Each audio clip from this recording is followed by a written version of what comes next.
Hello, welcome back, and welcome to the haul of 8 books I read in January and my reviews, etc. They were okay. It was incredible. My issue with would I recommend those books? Vampires. This book, Onyx Storm, be like a 2. Scream about the most.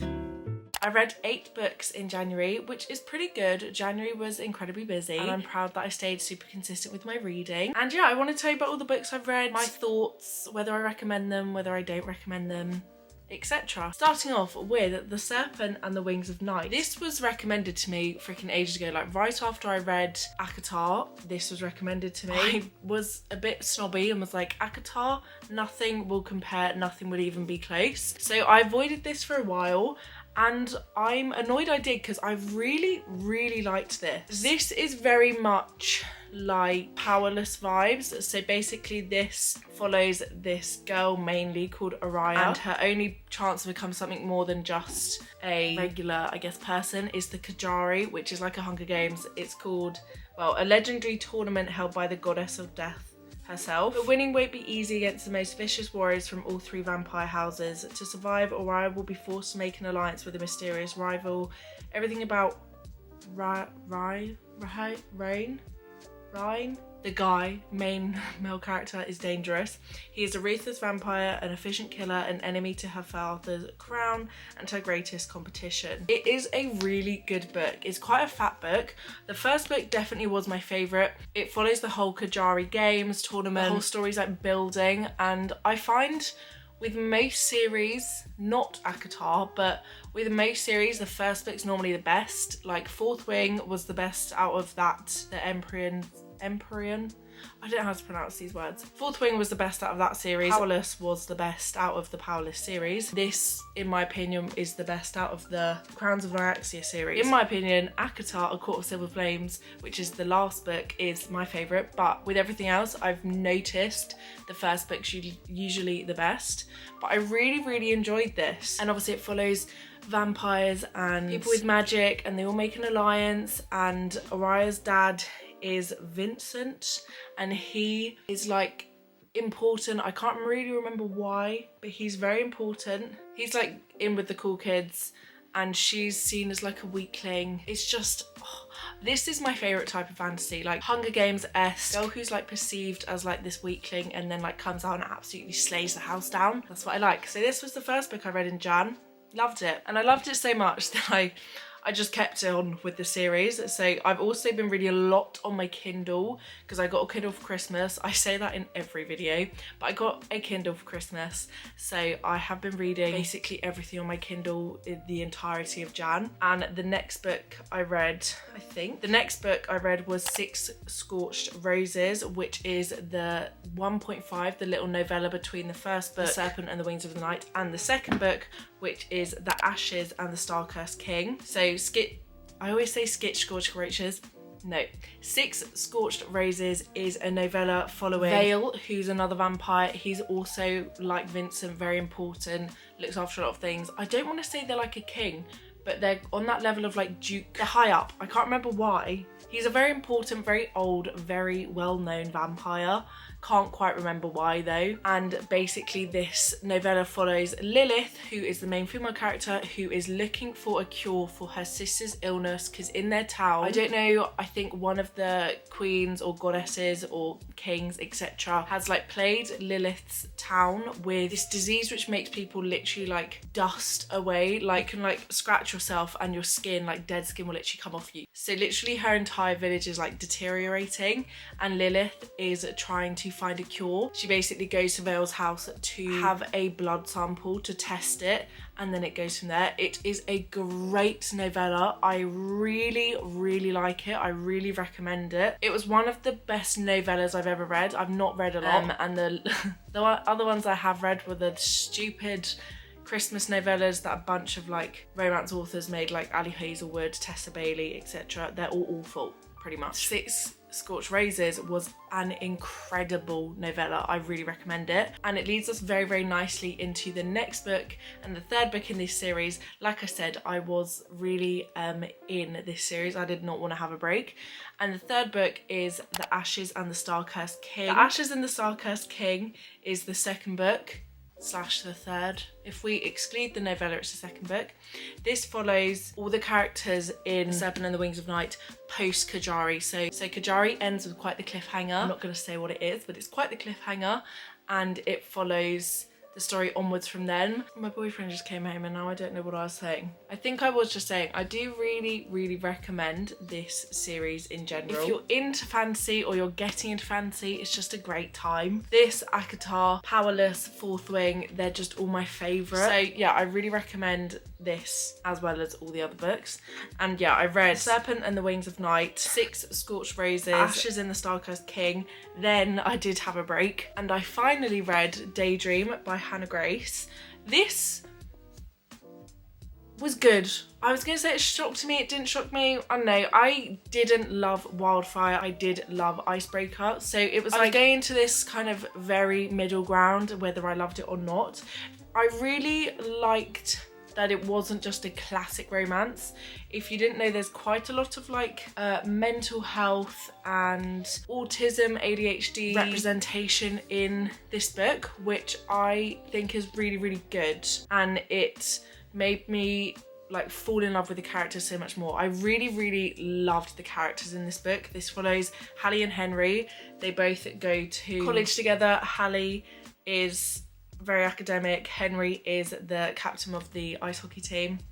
What a surprise. Henry is really crumbling under the pressure of ice hockey and he's failing his grades.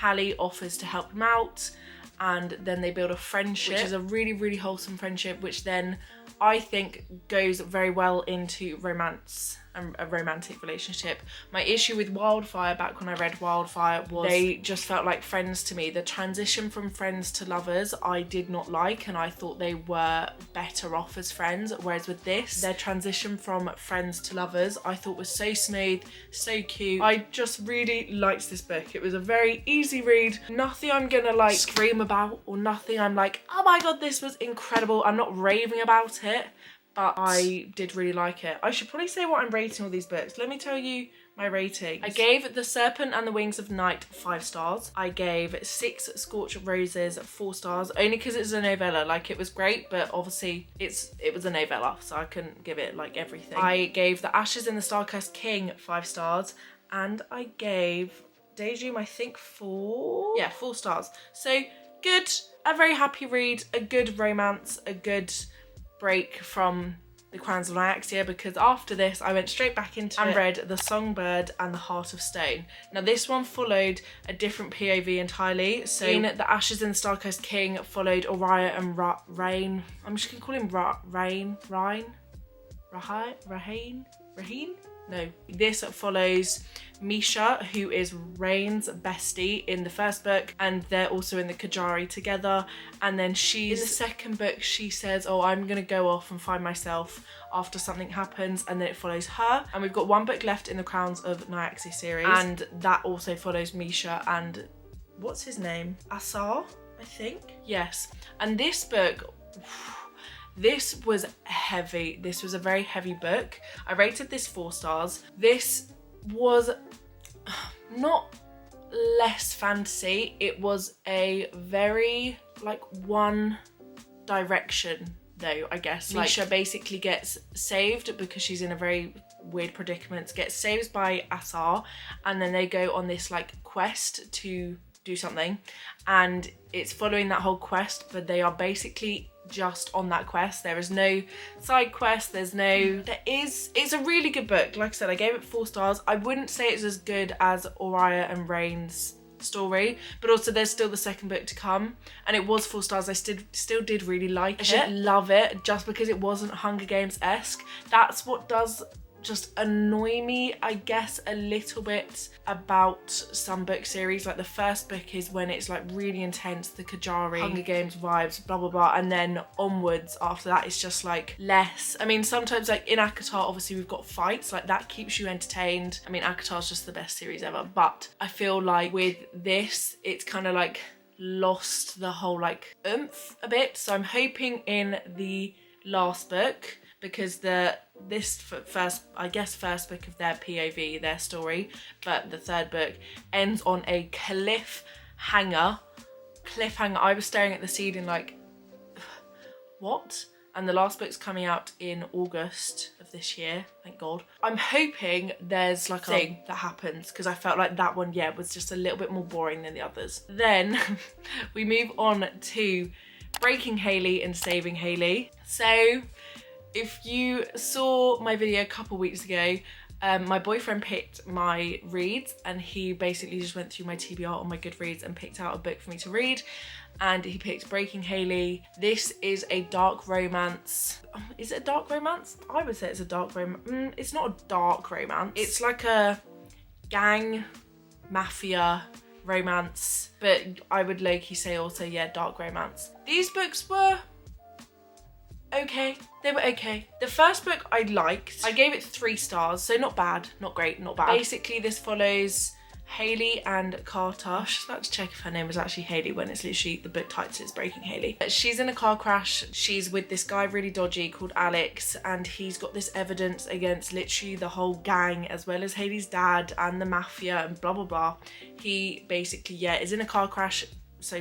He dies on the impact. She is put in a coma and then experiences amnesia and loses her, I was gonna say brain, loses her memory. She then goes to this college, this special college, to help deal with her trauma. And at that college is Nash, who is actually Carter, this guy from the mafia who has been sent to this college to break Hailey, get the information out of her, and then I presume kill her. He doesn't.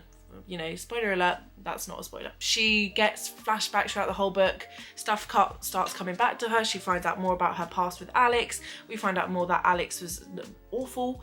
And then in the second book, we're basically waiting for like one flashback, and it's like tying up loose ends. I said this when I read the books a couple of weeks ago. There did not need to be 2 books. I felt like the first one was good, but it just needed to be 1. The second one dragged. Did I give the second one 2 stars? Yeah, I gave the second one 2 stars. It was just like she was in a safe house for basically the entirety of the second book, sorry. And it was just like, come on. Like the whole book, I'm just like, oh my gosh, we're still waiting. And there's references of like very triggering things. Definitely check the trigger warnings, because I didn't. And luckily I was fine, but I can imagine for some people that would not be fine. And then the like actual conclusion was also quite a big letdown. So I was like, oh great, so glad I read them. There's also a third book, because this is the Shadows of Obsession series, and there is a third book which follows this girl called Violet, who we learn a little bit about in the second book, and this guy called Broadway, who is part of Carter's gang. There was a light bit of like interest peaked in her in the second book. I was like, oh, what is her deal? But then she was mentioned like a couple times and then never again, and I was like, oh, okay, well, I'm not that fussed. So would I recommend those books? Probably not. There are probably better books out there for like a mafia romance, 100%. And then I read my babe, Onyx Storm. Again, I made a whole video dedicated to this, but it does contain spoilers, so please don't go watch that if you have not read the book yet. But once you do read the book, please do go watch it, because my whole thought process is described in that book. So I will keep this much shorter than that. This book was my most anticipated read ever, I think. I've been thinking and waiting for this book for literally months. Fourth Wing is my favourite book I've ever read in my life. I have a tattoo on my arm which says "I will not die today," which is Violet, who's the main character of Fourth Wing, her saying, I guess, in the first book. Then I read Iron Flame. I liked Iron Flame. I didn't like Iron Flame as much, but I still read it. This, I was slightly disappointed, and I hate to say it. I hate to say it. I really hate to say it. This did disappoint me slightly. I also, though, I guess this is my own, no, this 100% is my own fault, not I guess. I thought this was the last book in the series. It is not. So I was expecting a conclusion. I'm not going to spoil anything, but at the end of Iron Flame, we are left on quite the cliffhanger. And I remember literally feeling like my soul had been ripped out of me. Anyway, and with this, I was like, oh my God, I'm going to know. This is going to be, you know, I'm going to get clarity. It's going to be fine. And it's not. It's not. This book was incredible. I do think the more actually I've had time to think about it, I do like it more, but overall it did just disappoint me because I feel like there was quite a lot of filler and there was quite a lot in there which I was like, okay, we're going over the same thing, babes, let's move on to the next thing. Like, I just noticed it dragged a little bit, and this book is obviously rather large. It's 527 pages, so I feel like we could have gotten a lot more done, and now we have to wait until 2027 for the next book. I think I'm also just angry at that, so I'm like giving this book hate because I'm angry that I have to wait 2 years. 2 years to maybe get a conclusion, because now I don't know when this series ends. I don't know why I thought there were only 3 books. I got to page like 480 and then was like, this can't be the last book. I had read, I don't know, whatever percentage that is, 480 pages out of 527, thinking this is the last book and being like, oh no, it's fine. I will get, you know, clarity. I'll get reassurance that everything's gonna be okay. And then I, you know, read the last 50 pages of this book and I'm like, it's not okay. It is not okay. I still rated it 5 stars as well, but I was just sad, and I still am sad. And then lastly, I'm actually still currently reading this book, but it is the 29th of January, and I am 46% through this book, I think I remember on Goodreads. But this is still Unwritten by Caroline Corey. I basically bought 2 books off of Etsy, which are like the blind dates with a book thing. So fun, I strongly recommend. This book, on the other hand, is really disappointing me so far. This is the most Hallmark movie Netflix original book I think I've actually ever read. If anyone's ever watched those Netflix original Christmas movies where like about £2 has gone into the film and all the actors can't act, I feel a bit mean actually. It's just incredibly cliche, incredibly Hallmark. Like, Taylor Swift is like this girl's god, which I love Taylor Swift, but when I'm reading about that, I'm like, ugh. This follows a girl and a boy. The girl, her name is Francesca, she's Italian. She moved to London 6 years ago to pursue her dream of acting, and it has flopped massively so far. I mean, like I said, I'm only about halfway through, so I can't tell you what the conclusion is. I mean, I could probably tell you what the conclusion is and be right, but I don't know because I haven't read the book. She's working like all the time, barely scraping by, trying to become an actor, and it's obviously failing massively. And then his name is Jae Sung. He is apparently a regular guy, and for most of the book he's this regular guy, and then this is not a spoiler by the way, I think this is on the blurb. He's actually the main singer, lead singer in a band, Jinx, that basically support BTS, and BTS is a massive part of this book, but he basically is in the coffee shop that she goes to, and then they meet, and then they spend like 48 hours together where he's just really kind to her and they build a really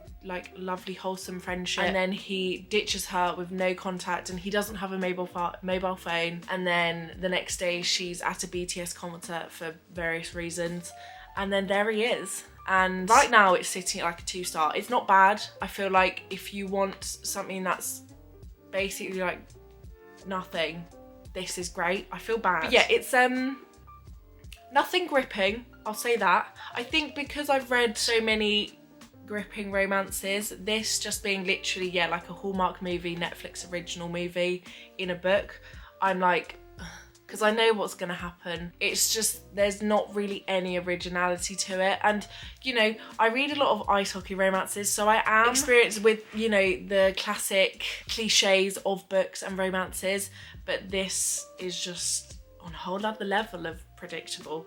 So I'm gonna predict my rating of this is gonna be like a 2.5. I probably wouldn't recommend it unless you love BTS, because I guess that's like kind of a fun thing in it. But those are all the books I read in January. I had a good month considering I've been so busy with work. I'm really proud of myself. Yeah, I hope everyone else had a lovely reading month in January. If you have any recommendations for what I should add to my TBR for February, March, just in general, if you got any great reads in January, please do let me know. I'm always looking to expand my TBR. I've got like 195 books on there. I'm happy for it to get to 500. I literally don't care. I just love reading. I post twice a week now, all sorts of book stuff, so please do subscribe. I also have Fable and Goodreads if you want to follow me over on those platforms, as well as Instagram. It's all in the description. But yeah, thank you so much for watching. I hope you enjoyed, and hopefully I'll see you again soon. Kisses and hugs. Bye.